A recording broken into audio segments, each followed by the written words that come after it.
perkenalkan nama saya Fadila Nuriskia dengan NIM 33372400046 dari kelas B23. Pada video kali ini, saya akan membahas tentang materi penggunaan bahasa baku dalam kehidupan sehari-hari, mengapa hal ini penting dan bagaimana cara membiasakannya.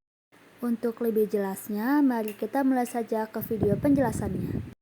Pernahkah kalian mendengar istilah bahasa baku? Dalam kehidupan sehari-hari, kita sering menggunakan berbagai macam gaya bahasa. Ada yang bersifat santai dan ada pula yang resmi. Namun, tidak semua bentuk bahasa yang kita gunakan sesuai dengan kaidah yang benar.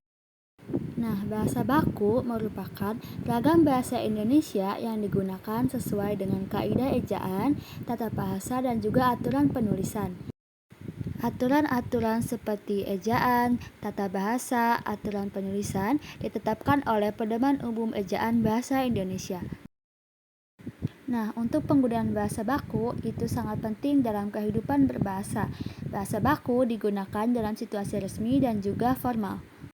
Contoh penggunaan bahasa baku seperti kita menulis surat lamaran pekerjaan, berbicara saat sedang melaksanakan rapat, menyampaikan pidato, membuat laporan pekerjaan dan laporan tugas belajar, ataupun menulis karya ilmiah atau artikel ilmiah.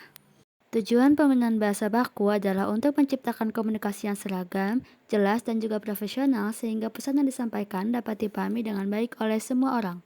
Terdapat beberapa fungsi bahasa baku. Yang pertama adalah pemberi kekhasan yang membedakan masyarakat pengguna bahasa Indonesia dari masyarakat pengguna bahasa lain. Yang kedua ada pemersatu, karena seluruh masyarakat Indonesia yang berasal dari beragam daerah dapat berkomunikasi dengan cara yang sama menggunakan bahasa yang telah disepakati. Ketiga, pembawa kewibawaan, sebab penggunaan bahasa baku menunjukkan sikap yang sopan, berpendidikan, dan juga menghargai lawan bicara. Keempat, bahasa baku menjadi kerangka acuan yang dapat digunakan sebagai tolak ukur ketepatan berbahasa bagi setiap orang. Nah, ada juga manfaat bahasa baku. Yang pertama, dengan menggunakan bahasa baku, kita menunjukkan sikap yang sopan, terdidik, dan juga profesional. Kedua, bahasa baku juga membantu agar komunikasi menjadi lebih jelas, tidak menimbulkan salah paham, dan mencerminkan kedisiplinan berpikir serta berperilaku. Selain itu, membiasakan diri menggunakan bahasa baku berarti kita ikut berperan dalam melestarikan bahasa Indonesia sebagai identitas nasional.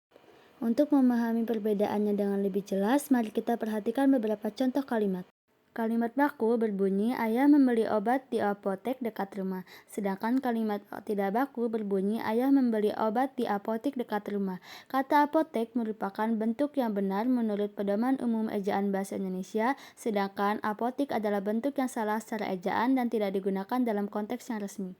Contoh kedua, kalimat baku berbunyi, saya mudah bosan saat di rumah saja, sedangkan bentuk tidak baku, gue sering bosan saat harus belajar terus-menerus. Kata saya dan bosan termasuk bentuk baku yang digunakan dalam situasi formal, sedangkan kata gue dan bosan merupakan bentuk tidak baku yang biasa digunakan dalam percakapan yang santai.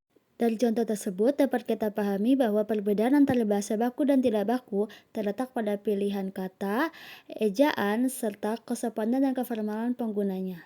Lalu, bagaimana cara kita agar dapat membiasakan diri menggunakan bahasa baku dalam kehidupan sehari-hari? Ada beberapa langkah sederhana yang dapat kita lakukan untuk membiasakan diri menggunakan bahasa baku. Yang pertama, membiasakan diri untuk membaca berita, artikel, dan karya tulis yang menggunakan bahasa Indonesia baku.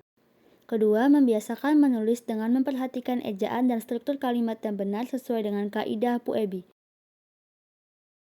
Tiga, melatih berbicara menggunakan bahasa baku dalam situasi semi-formal, misalnya saat presentasi, berdiskusi, atau membuat konten edukatif. Dan keempat, mengoreksi diri sendiri maupun orang lain ketika menemukan penggunaan kata yang tidak baku, tentu dengan cara yang sopan dan menghargai. Dengan menerapkan kebiasaan-kebiasaan tersebut, lama-kelamaan kita akan terbiasa berbahasa secara baik, benar, dan sesuai dengan kaidah.